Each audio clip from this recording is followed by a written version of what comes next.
It's Wellness Wednesdays. It's Wellness Wednesdays. And okay. Yeah, this is called When You Have a Bad Week. And a lot of people are having bad weeks right now. And I tried to work on the Zelda video again this weekend, but shit kept happening. Shit just keeps happening. It's been, and I know I'm dressed like a convention waiter right now, but it was one of these days where I set my alarm to 8 a.m., or I thought I did, but no, it was set to 8 p.m. And fortunately, I didn't oversleep that badly, but so it was only like 9 minutes late for a client. But holy shit, then every so often, this headset disconnected. Um, and I'm not good enough. I'm getting better. I'm getting better at switching on the fly from wireless to wired mode. For some odd reason, I find the sound is better in wireless mode. I don't know why. But my car broke down. And then my car broke down again in a different way. I mean, yeah, it's an old car. I'm trying to stretch it because cars are insanely expensive and the wait list is verkackt. See, I'm breaking into Yiddish. It's just been, as Song called it, it's been a never rains it pours week. There was a problem with the upload on Monday's video, so it didn't get up till late at night because there's been a lot of people calling in for emergency sessions and I'm trying to accommodate everybody. But of course, more time spent on that is less time than other people. And I bought Alan Wake 2 the day it came out. And I bought the freaking deluxe edition at launch. And I have not had time to play it until Twitch last night. That's bless Twitch because it allows me to get gaming time in even when the rest of the week is crazy. Some weeks, it's just a bad week. You know that song, So You Had a Bad Day, that one. And it's a bad day, but all week, or bad day, but all month, they happen. They happen. They happen to everybody. I mean, I have this stupid permanent retainer on my bottom tooth. Well, one part broke, and I had to get it fixed, and I just got it fixed, and now another part of it broke, and I've been trying to get a blood test. It's been 7 attempts over 5 weeks. It's just been a calamity. I have to get eye tests, this and that. I could just go on and on and on and on about the picayune little shit that's been going on that is just making me miserable. And then I get stressed and then I get sick. And then at least the weather's cooler, so I'm sleeping better. But simple things like I order a friend's book. And good news, it showed up a week earlier than it was supposed to. Bad news, it rained that day, and it was that flimsy little cardboard envelope that you can recycle. Yay, green! Except the delivery man left it in the rain, and so now the book looks like this. So, what do you do when this happens? Well, first of all, don't blame yourself. It's nothing you did wrong. You're not cursed. These things happen to everybody. And you don't have control over what happens to you. You do have control over the story you tell yourself about what happens to you. And I forgot to do the help support this channel. So here we go. Help support this channel. Become a monthly patron. Patreon.com/Leanna K. Or buy a one-time Leanna Care session for someone who can use it but can't afford it. Coffee.com/Leanna K. Or donate to our men's groups GoFundMe starting up very, very, very soon. And again, remember, if you'd like an invite to our Discord, the best thing to do is become a patron or make a coffee donation or the GoFundMe, something with the credit card so that you are proving you are a real person, because then you get a invite to the Discord. The other way to do it is to show up, participate on Twitch Tuesday nights, be a positive commenter. And that does not mean agreeing with everything I say, just disagreeing with a positive attitude, being a good contributor to the comments. One of our Discord ambassadors can see you. You want to join, we'll work that out. Social media, same way. On Obviously, I'm not going to say who the Discord ambassadors are because they'll get inundated with requests. But yeah, just being generally cool about stuff.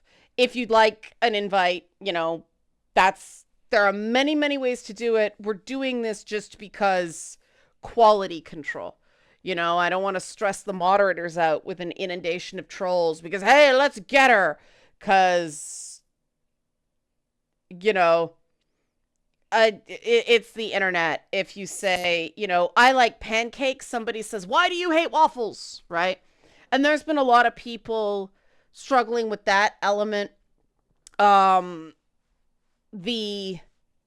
situation in the Middle East is Middle East, Ukraine, mass shooting in the US, conservative politicians pulling bullshit in Saskatchewan, and Alberta try to pull the province out of the Canada pension plan. There's just, the news is bleak and it's just a bad time. It happens. You can tell yourself, this is the universe punishing me. Why, God, why? Why does this always happen to me? All that stuff. You can do that. Or you can tell yourself, this is a bad time. I'm going to be gentle with myself. I'm going to do some good things for myself because shitty things happen. Shitty things have happened. Sometimes just getting through the day is enough. And I've been telling myself this a lot lately because, part of the reason I was hesitant to get into a multi-part series like the Legend of Zelda series is because time. And, it happened. I am stuck on Go Me for referencing a Russian philosopher / folktale expert from the 1920s. Find image sourcings for that. And it's like, okay, they don't exist, or they're copyrighted, so I have to figure something out. But I was afraid this was going to happen. It did happen.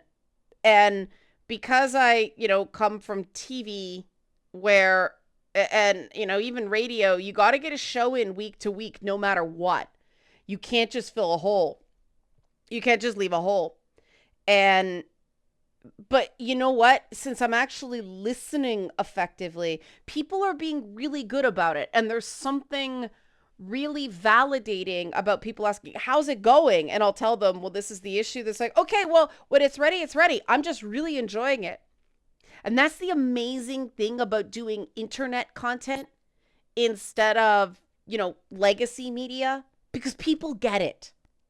And I can focus on the fact that it's not done and it's driving me nuts, or I can focus on the fact that hitting roadblocks this way allowed me to see people being understanding and appreciative and positive. And so, yeah, I'm going to focus on that, because the bad narrative is, I'm so late and I can't believe it. And I hate delivering late. Hate it. I can focus on that. I can't control it. I'm not just slacking. I'm bleh. I can focus on that and beat myself up, or I can come to it with gratitude and go, all right, this stumbling block allowed me to see where the good people were and the supportive people were. And that's a much better story, isn't it? It's that simple. There's this one guy I work with through the one-on-one sessions. And he's experiencing his first really nasty personal internet dogpile. And I remember how scary and all-consuming that was. It sucks. It's awful. It's petty human awfulness.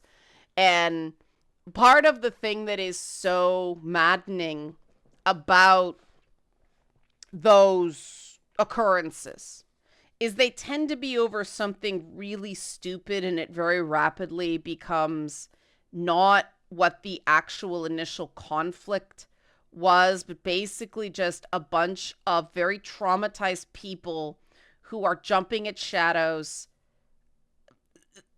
seeing things that could be things that look like things. And so they're not fighting the person they're dogpiling. They're fighting something from their past, but they're causing pain to the target of the dog pile.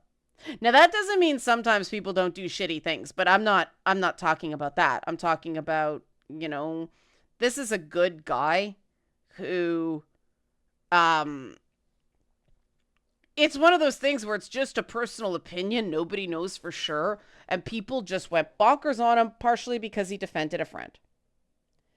And I told him, "Look, in a few months people will have forgotten. They'll have moved on to the next subject of drama, and that you're gonna, people are gonna start talking to you like nothing ever happened, and you'll be like, um but it won't last forever. They will move on." And that's one of the truly maddening things I find about these internet dog piles is it's deeply personal for the person it happens to. Um, but the people that do it tend to be serial harassers. And so in 3 months, they'll have harassed 7 other people and they don't even remember what happened with you. You remember acutely. Did I just describe a narcissistic sociopath who is okay with hurting people? Hell yes. And are a lot of their followers narcissistic sociopaths that are bad people? Hell yes. Um,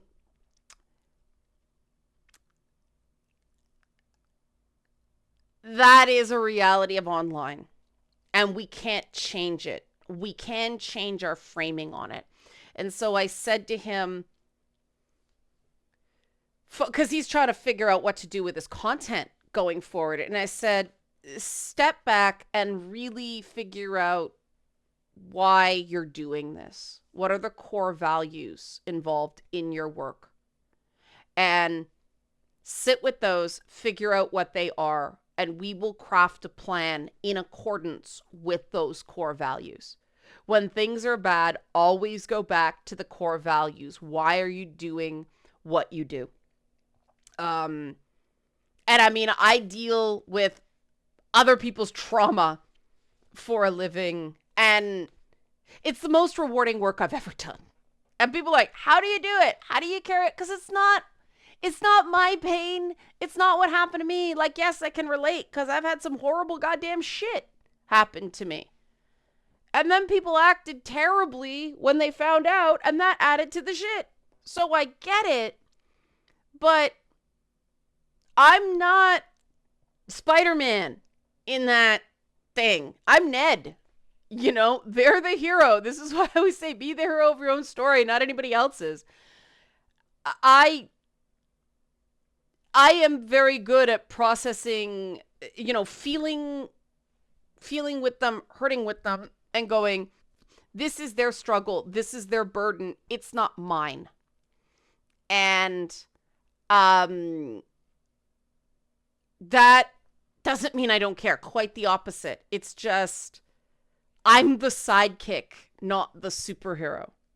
And sometimes if you're in a really difficult situation with somebody, like I've got a friend that's struggling really, really badly and it got really tense. And I reached out to somebody, a third party, because there were certain elements of it that I don't understand the culture completely. And so I wanted to make sure I was on the right track. And, some people I work with have such profound trauma that you don't know what's going to happen sometimes. And that's where dignity of risk kicks in. It's like, I accept that my time with everyone is limited. My time with some people might be more limited than others. And that's the job. And I can only do the best with the time I have. Um, One of the things that a recovering heroin addict who used to work for me said to me once that, addiction at the end of the day is a series of choices. And things like being underhoused or homelessness, there are choices that go with that. And everybody's going, oh, how terrible, because that's not the bleeding heart left talking point, right? But she went on to say that if you don't give people the dignity of the fact that sometimes being homeless is better than the alternative, and sometimes doing drugs is better than the alternative, you're not giving them dignity. You're not giving them the power to stand on their own. And I have never forgotten that. Because that's central to harm reduction principles, but it's not that the people had absolutely ideal choices and they made a bad one. It's that, no, they had a series of bad choices, but they did make a choice and their choice was valid. And you have to understand why they made the choices that they did, not judge them or chastise them for doing it. We can only move forward. And validating that was a rational choice. What that does is you go, all right, what's the shitty thing in the person's life where doing heroin or being homeless is better than? Well, being abused by a step parent, for instance, coming from a violent home, all of these you understand. So you can't just say, don't be homeless, don't do drugs. It's how do we create a better option, use that environmental pillar to give someone a better choice than just bad ones. And this is what therapy doesn't do and can't do, which is why I do the work I do to strengthen the environmental pillar, the social pillar of the biopsychosocial model. That's what I'm doing. That's what I'm concentrating on, because there are plenty of people that can be therapists, can get their license and do that. I'm more interested in that organizing space, that community space, that people are lonely because they don't have friends. Well, okay, let's be a friend, Yenta. Let's create an organization where people can make friends. That's what the Discord's for. That's what the men's groups are for. And when you have a bad day, when there's no good choices, that's a really good time to stop and go, all right, how could this be better? What do I want? Where do I want to get to? Back to basics, back to those core values. Where do I want to go and why? And bad days can be really clarifying that way. They can really focus the mind, because those are the times that it is very, very clear what's not working. And it can be, the car braking and things like that have nothing to do with anything going on in your life that you can control. Sometimes cars break down. But when you're feeling shitty, other things come to mind that you're unhappy with in your life in general. And those are the things that are really instructive. What bubbles up? What intrusive thought, what recurring thing, what rumination gets triggered by just feeling bad about shit that happens to everybody, but it's not something you can control. And those are the things that it's like, all right, I want this to be better in my life. And there are things you can do. They may not be simple, they may not be easy, but there are things that you can do. And that's what somebody like me is there for. So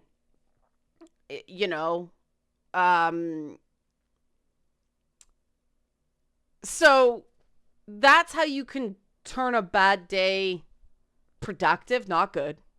Ignoring negatives isn't being positive. But that's something you can use a bad day for. Either, what are my goals? What am I looking towards? Because if you stay focused on your goals, if you stay focused to your core values, a car breaks, okay, you'll get through it. You know, you stumble on a project. We talk about, I'm hesitant to bring this up because, oh my God, Israel bad. But in Judaism, we have a real thing about understanding suffering. And there was a book called When Things Happen to When Bad Things Happen to Good People that came up years ago. It was published. And people translate the title as Why Bad Things Happen to Good People. And it's like, no, when bad things happen to good people, because bad things happen to everyone.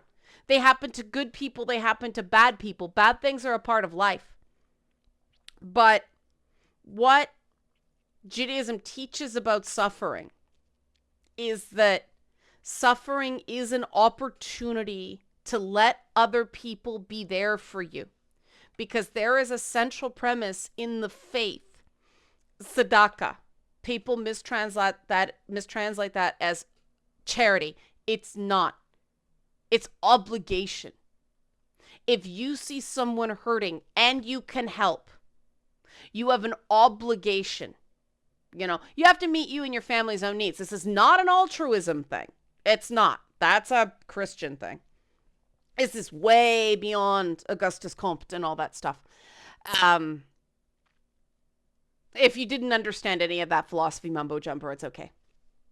But it's, you know, if someone is, say, looking for a job and you know someone who's hiring and the skills fit, it's not a nice thing. You're not being a great guy by making that connection. You're obligated to do it. Because when things go bad, we're the ones people come after. So, because we made a deal with God that we were going to be the ones on the shit end of the stick, it's because that's, you know, that's communion. That's the covenant. The better we make the world, the better it is for us. Now, that doesn't mean that you, end up, you know, shoeless, no clothes on your back, penniless, all that stuff, giving away everything to the world. No. It means you do what you can when you can. And a bad day, if you reach out and you let your friends be there for you, that connection is so powerful. If we never had a bad day, we couldn't have those moments. Try to focus on that. Help support this channel. Become a monthly patron. Patreon.com/Leanna K. Or buy a one-time Leanna Care session for someone who can use it but can't afford it. Coffee.com/Leanna K. Or GoFundMe for the men's groups. Link in the description box below. All of these give you, I'll do some, I will do invite codes November 6th. Because that's when the Patreon processing goes through. So November 6th, you have sign up now, make a donation. The Discord codes will go off November 6th. Thanks for watching and be well.